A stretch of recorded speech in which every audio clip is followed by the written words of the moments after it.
Alors, bonjour à chacun, à chacune.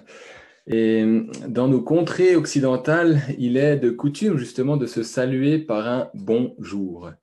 C'est quelque chose de normal. C'est un petit mot finalement qui est adressé à une autre personne. Et ce petit mot signifie qu'on lui souhaite une bonne journée, un bon jour. Alors, c'est peut-être un rappel, mais c'est important de se dire que quand on dit bonjour à quelqu'un, c'est justement qu'on lui souhaite une bonne journée, c'est-à-dire un jour sans stress, un jour sans contrariété, sans bouchon sur la route, sans imprévu, sans collègues désagréables, sans tout ce qui pourrait gâcher une journée. Vous voyez ce que je veux dire, hein? Une journée qui n'existe pas très souvent. Et souvent, nous utilisons ce terme bonjour sans réellement réfléchir à sa signification, sans réfléchir à sa portée, simplement par politesse, parce que c'est une formule de politesse. Les Juifs se saluent en employant le terme shalom. Et ce terme évoque la paix, le bonheur intérieur, quelque chose d'entier, de bien plus profond que notre bonjour à nous, qui est souvent utilisé comme une forme de politesse. Alors ce matin, en plus du bonjour, j'aimerais vous saluer comme Jésus l'a fait en Jean au chapitre 20, verset 19, que la paix soit avec vous, que ce shalom soit avec vous, soit sur vous, sur vos vies. Et le titre du message de ce matin, c'est la paix que Jésus donne. Alors, si vous cherchez quelques définitions sur Internet, dans les dictionnaires, vous allez finir par comprendre, et peut-être que vous l'avez déjà compris, que la paix que le monde offre est bien loin de ce que la compréhension biblique nous permet de comprendre. Souvent, les définitions qu'on trouve dans les dictionnaires se limitent même à dire que la paix, c'est l'absence de guerre, de conflit entre des pays ou entre des personnes.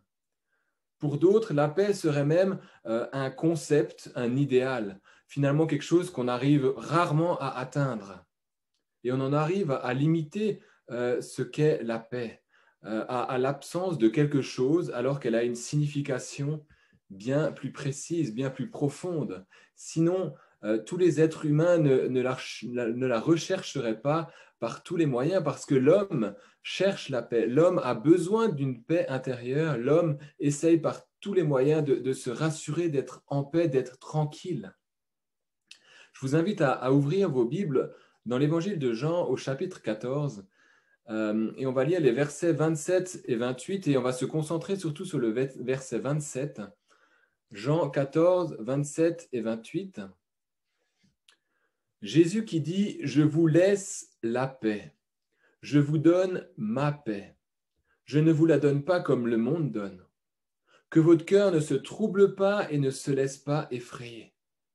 Vous avez entendu que je vous ai dit, je m'en vais et je reviens vers vous.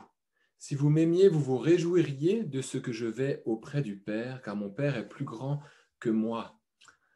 La paix que Jésus donne. Et Jésus, dans ce passage, dit, je vous laisse la paix, je vous donne ma paix. Jésus a dit qu'il nous donnait la paix et que finalement la paix, elle vient de Dieu et ce sera le premier point, la première chose que j'aimerais voir avec vous, c'est que la paix vient de Dieu. Un rapide constat nous fait remarquer que le monde n'a pas la paix, le monde n'est pas en paix. Et il cherche la paix par tous les moyens, à tout prix même, mais au final, le monde est en guerre. L'être humain déchu est en guerre contre Dieu, en révolte contre Dieu. Il cherche cette paix par tous les moyens, mais sans Dieu, il n'y arrive pas. Il pense pouvoir jouir de la paix tout en désobéissant à Dieu. Et pourtant, on lit dans le Deutéronome au chapitre 29, verset 18, Deutéronome 29, 18, que personne, après avoir entendu les paroles de cette alliance contractée avec serment, ne se félicite dans son cœur en disant « Je jouirai de la paix même si je persévère dans les penchants de mon cœur pour ajouter l'ivresse à la soif. » En d'autres termes, que personne ne croit avoir la paix s'il n'est pas en règle avec Dieu. Sans Dieu, la paix est impossible. La paix vient de Dieu lui-même. Et c'est intéressant de voir que quand Adam et Ève ont péché contre Dieu, quand Adam et Ève ont mangé du fruit de l'arbre défendu, la première réaction quand Dieu est venu dans le jardin a été pour eux de se cacher aux yeux de Dieu. L'Éternel a appelé l'homme et lui a dit, mais où es-tu? Et l'homme a répondu, j'ai entendu ta voix dans le jardin et j'ai eu peur. Parce que j'étais nu, alors je me suis caché. La peur est le contraire même de ce qu'est la paix. Avoir peur implique de ne pas avoir la paix, de ne pas être en paix. Et lorsqu'il y a une guerre, la paix ne peut pas régner, on est d'accord. Tout au plus, on peut signer un armistice, un cessez-le-feu. Et de temps en temps, on parle aussi de couloir humanitaire, dans le sens qu'il y a un cessez-le-feu de 10 heures du matin à 16 heures l'après-midi, et pour autant qu'il soit respecté. Et pendant ce moment-là, on respecte une soi-disant paix, avant de nouveau se balancer des bombes et se tirer dessus. J'ai lu cette citation concernant la paix d'un écrivain du nom de Jean Giraudoux, et qui révèle finalement ce qu'est la paix aux yeux du monde. Il dit: la paix est l'intervalle entre deux guerres. La paix est l'intervalle entre deux guerres. Enfin, je trouve que c'est peu encourageant. Si la paix n'est qu'un intervalle, un court espace-temps, quelle triste vie ici-bas, avec tous les combats qu'on mène, avec tous les défis qu'on a, si la paix n'est qu'un intervalle, mais enfin, peu encourageant. Et pourtant, notre monde fonctionne sur ce principe. D'un côté, il cherche la paix à coups de traités, à coups de bonne volonté, tout en s'armant de l'autre côté pour faire la guerre. Mais la paix sans Dieu est vouée à l'échec, car tôt ou tard, la nature charnelle prendra le dessus. Je vous laisse la paix. Je vous donne ma paix. Je ne vous la donne pas comme le monde donne, que votre cœur ne se trouble pas et ne se laisse pas effrayer, nous dit Jésus. Qui parmi nous ce matin possède la paix? Alors, vous ne pouvez pas me répondre, sinon on va entendre, vu qu'on est filmé de par Zoom, on va entendre les différentes voix, mais qui parmi nous, c'est une question, possède la paix ce matin? Alors, vous allez peut-être me dire, mais ça dépend, ça dépend les éléments extérieurs. Mais la première paix dont il est question, c'est la paix entre Dieu et nous.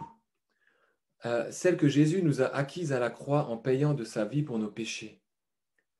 On vient de célébrer la Sainte Seine et c'est ce qu'on célèbre, c'est la mort de Jésus à la croix qui nous a rendu la vie. Et dans Éphésiens au chapitre 2, nous lisons: mais maintenant en Jésus-Christ, vous qui étiez autrefois loin, vous êtes devenus proches par le sang du Christ. En effet, il est notre paix. Lui qui des deux groupes n'en a fait qu'un et qui a renversé le mur qui les séparait, la haine. Jésus est notre paix. La paix vient de Dieu et c'est lui qui a tendu la main vers l'humanité déchue. C'est lui l'instigateur de cette paix en Jésus, alors que c'est lui qui a été offensé.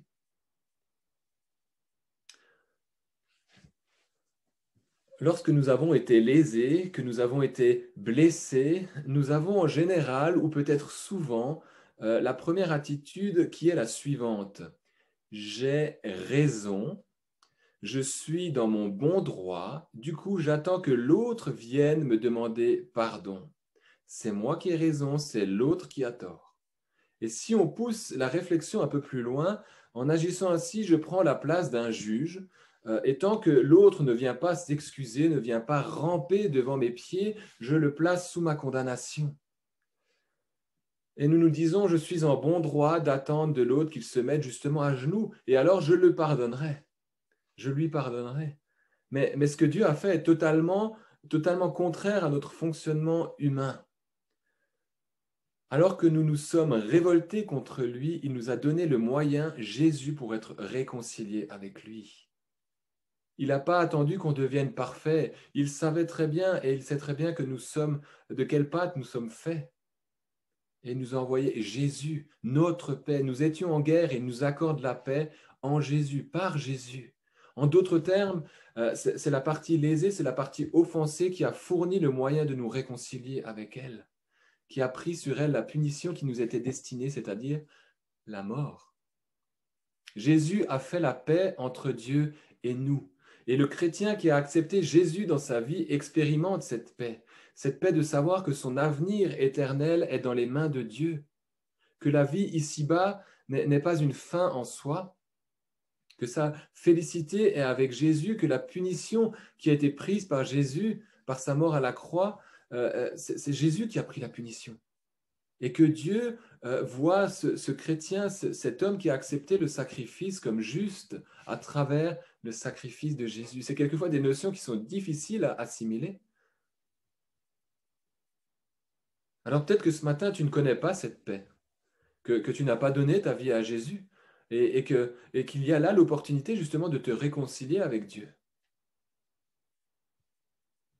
Ou alors, tu es chrétien et puis tu te dis, mais en fait, cette paix, c'est vrai que j'ai tellement d'incertitudes. Est-ce que vraiment je suis sauvé? Est-ce que vraiment il a pris cette punition qui m'est destinée? Sommes-nous en paix ce matin avec Dieu? Sommes-nous en paix? C'est la question finalement que nous laisse déjà ce texte. Jésus nous laisse la paix, mais sommes-nous déjà en paix avec Dieu? Et le deuxième point que j'aimerais voir, c'est la paix au milieu des tourments. Quand Jésus dit « Je vous laisse la paix, je vous donne ma paix », quand il dit ça à ses disciples, Judas vient de partir pour le trahir. Alors, imaginez juste un peu le contexte. Judas, il vient de partir pour trahir Jésus. Les disciples, ils ont peur de se retrouver seuls parce que Jésus, il est en train de leur annoncer cela. Et Jésus sait très bien que les heures qui vont suivre vont être rudes, vont être difficiles pour lui. Il va être cloué à la croix. Mais à ce moment-là, Jésus, il dit, « Je vous laisse la paix, je vous donne ma paix. »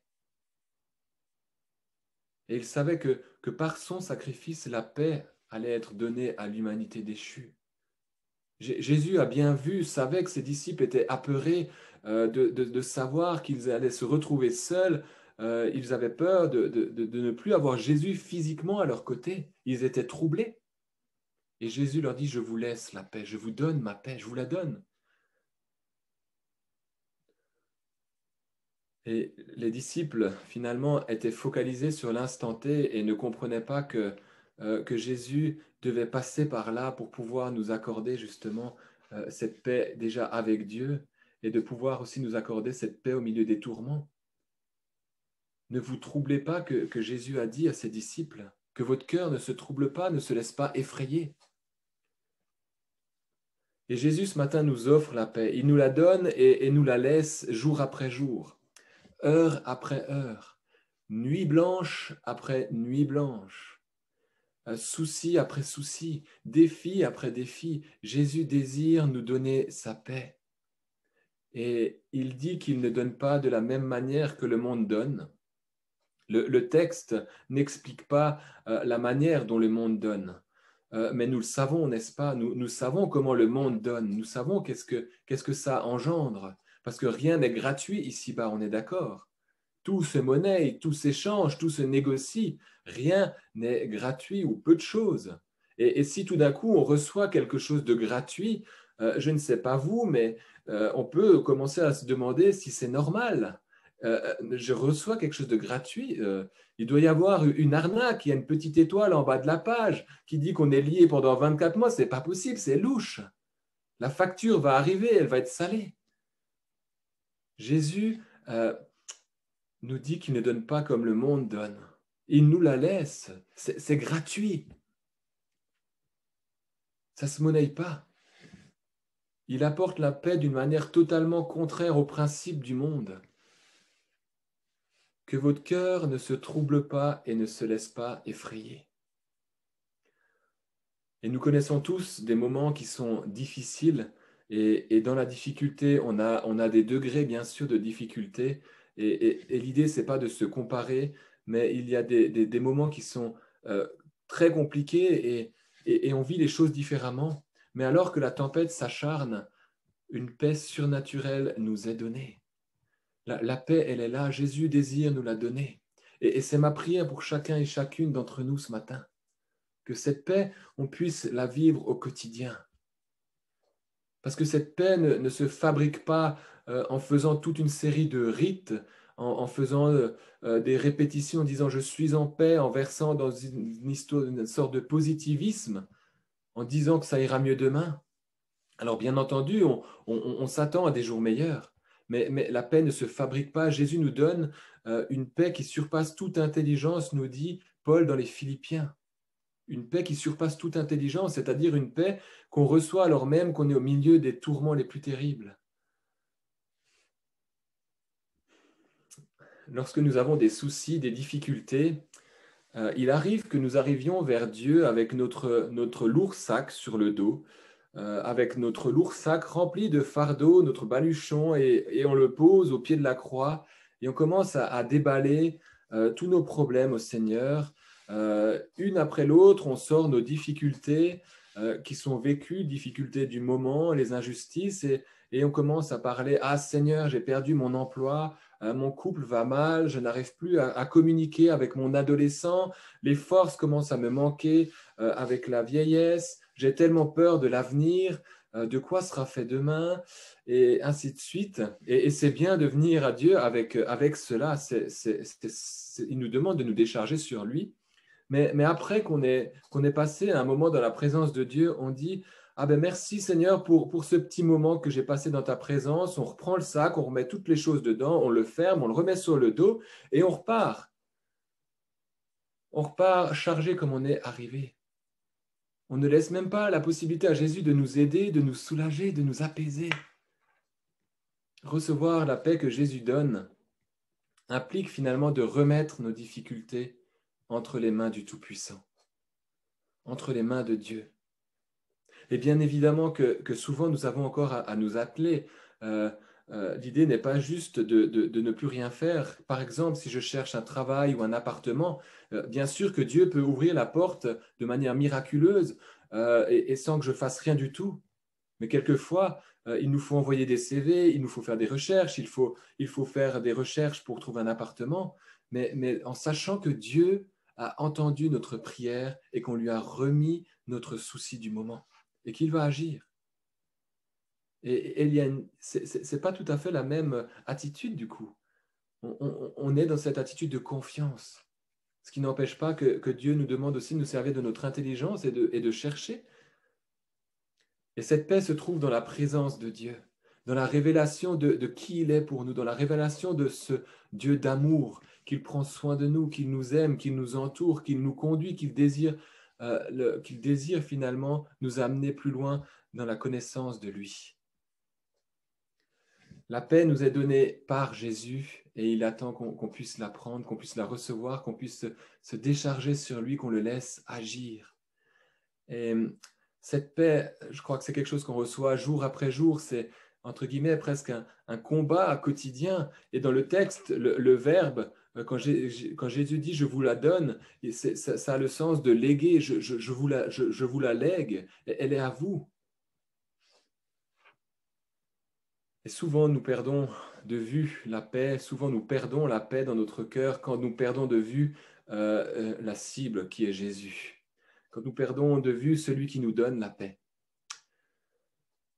Alors, une petite illustration.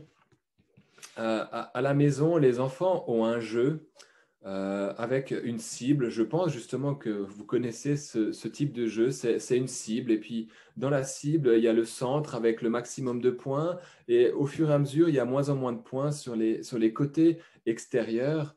Alors je vous rassure, c'est avec des balles en scratch, comme ils sont jeunes, c'est pas encore les fléchettes, ça viendra peut-être plus tard. Mais l'idée, c'est de pouvoir mettre la balle là où il y a le plus de points, au centre de la cible. Et si on regarde plutôt aux extrémités, ça va être difficile de viser le centre. On doit garder nos yeux fixés sur notre cible, sur celui qui nous donne la paix, c'est-à-dire Jésus. C'est en Jésus et en Jésus seul qu'on trouvera cette paix. Mais cela est une bataille quotidienne car nos réalités ne sont pas moins réelles pour autant, elles sont bien réelles. Et l'idée n'est pas de minimiser la souffrance, loin de là, mais la paix que Jésus donne, ce shalom que Jésus donne, c'est pas une demi-paix, c'est pas une paix moitié-moitié, c'est pas une paix moitié, c'est pas quelque chose moitié paix, moitié souci, non. C'est une paix entière, profonde. C'est quelque chose qui remplit le cœur, une plénitude. Gardons les yeux fixés sur Jésus qui est notre paix. Regardons finalement nos réalités à travers ce que Jésus a accompli, en sachant que toute chose concourt au bien de ceux qui aiment Dieu, que Dieu est souverain en tout temps, même s'il permet que nous passions par des moments extrêmement douloureux. Et comme il a été aussi prié ce matin, en sachant que Dieu agit, pas forcément toujours de la manière de laquelle nous aimerions, mais il agit, parce qu'il est souverain. Il tient nos vies entre nos mains, rien ne lui échappe. Et rien de ta vie ne lui échappe. Cette paix-là, elle est là en tout temps. Alors, ce matin, si justement tu as besoin de cette paix parce que tu croules sous peut-être les menaces, les calomnies au travail, les calomnies d'amis, mais cette paix, elle est aussi là.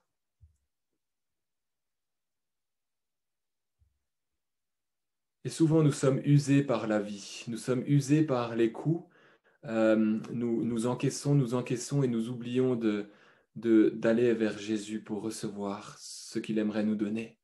Alors ce matin, il y a un encouragement à recevoir cette paix qui surpasse toute intelligence, cette paix qui va au-delà de ce qu'on peut ressentir, de ce qu'on pourrait chercher humainement. Le dernier point que j'aimerais voir avec vous, c'est que la paix se cultive. La paix se cultive et la paix se sème aussi. Alors, nous avons vu que la paix vient de Dieu, la paix au milieu des tourments, et que la paix se cultive, elle se sème. Et on lit en Galates chapitre 5, le fruit de l'esprit, c'est l'amour, la joie, la paix, la patience, la bonté, la bienveillance, la foi, la douceur, la maîtrise de soi. Jésus nous donne la paix, nous maintient dans sa paix, et la paix est un fruit de l'esprit. Elle se cultive, elle se sème. Mais on a aussi le choix de la cultiver ou de la recevoir ou de continuer à nous faire du souci. Vous connaissez sans doute l'histoire de Shadrach, Meshach et Abednego dans le livre de Daniel. Ces trois amis de Daniel qui ont refusé de se prosterner devant la statue que le roi Nebuchadnezzar avait érigée. Et voilà qu'ils comparaissent devant le roi et il leur dit, mais si vous ne vous prosternez pas devant cette statue, vous serez mis dans la fournaise ardente. Et c'est intéressant de voir ce qu'ils répondent. Ils lui disent au roi, nous n'avons pas besoin de te répondre là-dessus. Notre Dieu, celui que nous servons, peut nous délivrer de la fournaise ardente et il nous délivrera de ton pouvoir, roi. Et même s'il ne le faisait pas, sache, roi, que nous ne servirons pas tes dieux et que nous n'adorerons pas la statue en or que tu as dressée. Les trois amis de Daniel étaient en paix. Ils savaient que Dieu allait agir. Qu'ils soient sauvés miraculeusement ou qu'ils soient mis dans cette fournaise ardente, et ils y ont été mis. Mais ils avaient confiance en Dieu. Ils avaient confiance que Dieu était là, parce qu'ils avaient cultivé cette relation avec lui.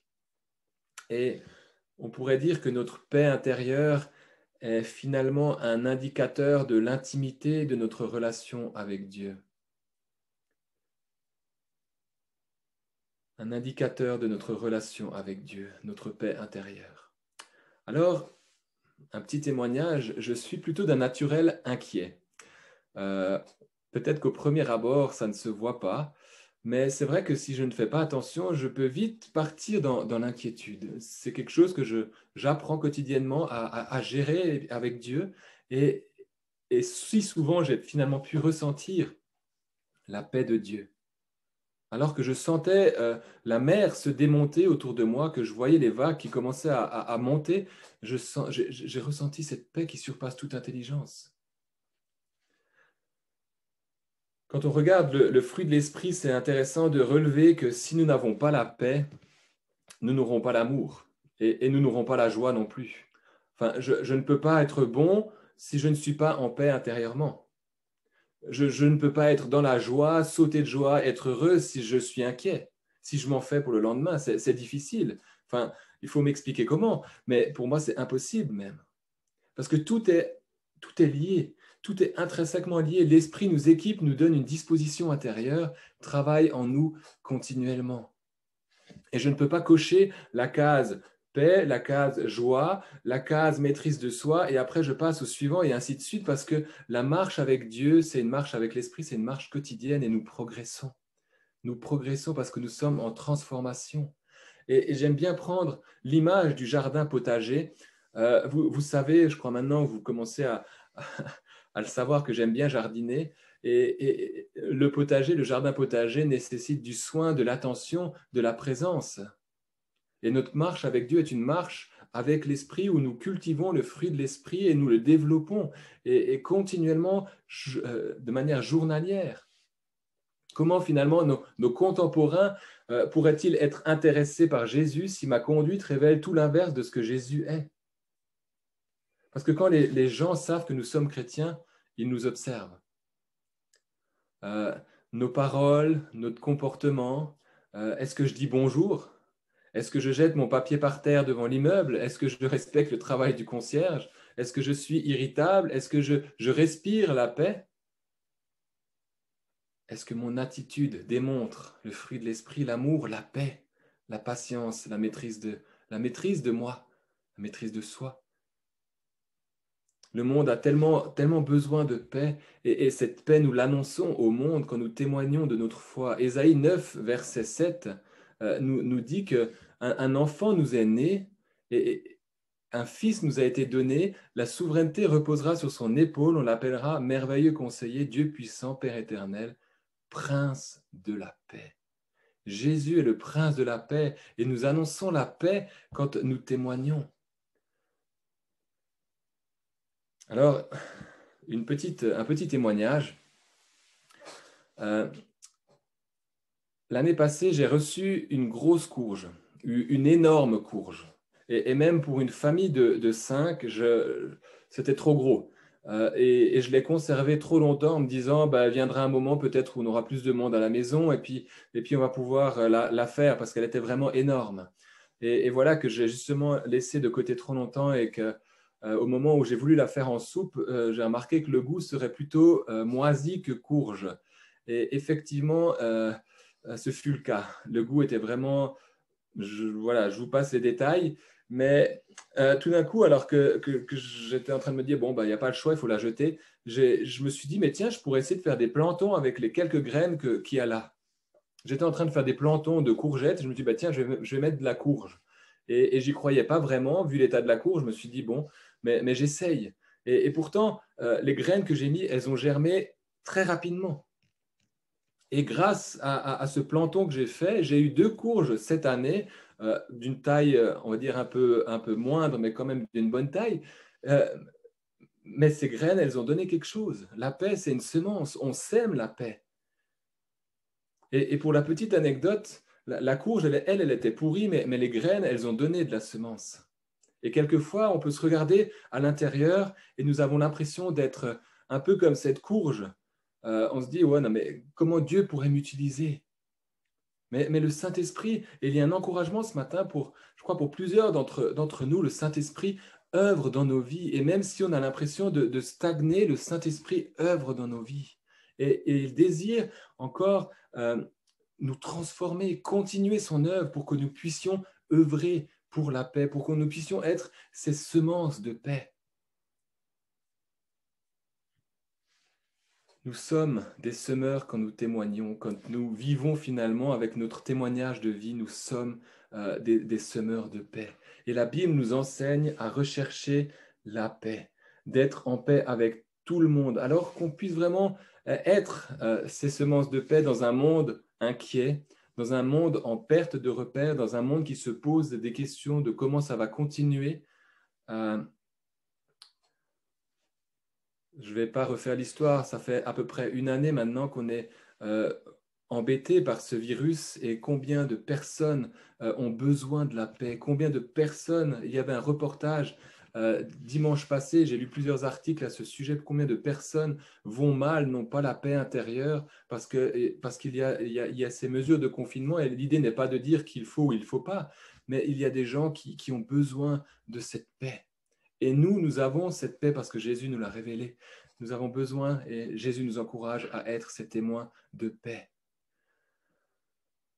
C'est lui qui nous donne la paix, c'est lui qui donne sa paix ce matin et qui nous la laisse. Et finalement, comme il a donné le Saint-Esprit, il nous donne cette paix. Cette paix qui nous réconcilie avec Dieu, cette paix qu'il nous offre dans les moments difficiles, mais aussi dans les moments de joie, bien entendu. Parce que la paix, ce n'est pas juste un intervalle. La paix que Dieu nous offre, c'est quelque chose de quotidien. C'est la paix de l'âme, la paix d'appartenir à un Dieu d'amour. Et cette paix mûrit au fur et à mesure que notre relation avec Dieu s'approfondit et qui elle-même va donner de la semence et qui va donner du fruit autour de nous. Elle va engendrer la paix parce que Jésus œuvre en nous, œuvre à travers nous. Alors, ce matin, vraiment que la paix de Dieu soit avec chacun, chacune d'entre vous. Je vous invite encore à prier. Seigneur Dieu, merci parce que tu t'es révélé. Merci Seigneur parce que tu es la paix. Que Jésus, tu as fait la paix entre nous et Dieu en te donnant, en te livrant à la croix. Et nous avons cette paix. Nous avons cette paix. Nous sommes en paix avec Dieu et nous avons cette espérance de savoir qu'un jour tu vas venir nous chercher et nous vivrons éternellement avec toi. Merci Seigneur pour cette parole d'espérance, de savoir que nous sommes en paix avec toi. Et Seigneur, j'aimerais vraiment te prier aussi de nous donner vraiment à celles et ceux peut-être qui doutent ou qui ont des doutes par rapport à cela, une assurance qu'ils sont en paix parce que tu as payé le prix fort. Et Seigneur, t'apporter aussi celles et ceux qui sont fatigués, celles et ceux qui sont usés.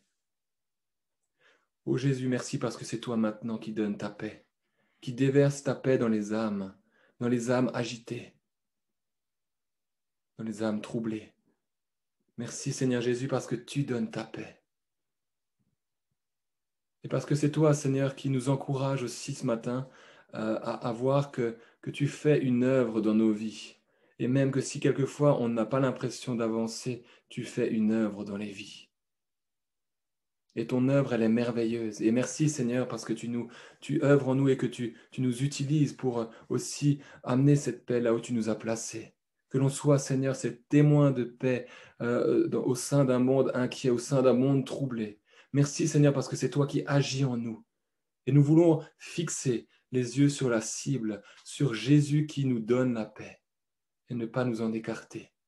Merci, Seigneur Jésus, parce que tu fais cette œuvre merveilleuse, pour la gloire de ton nom. Amen.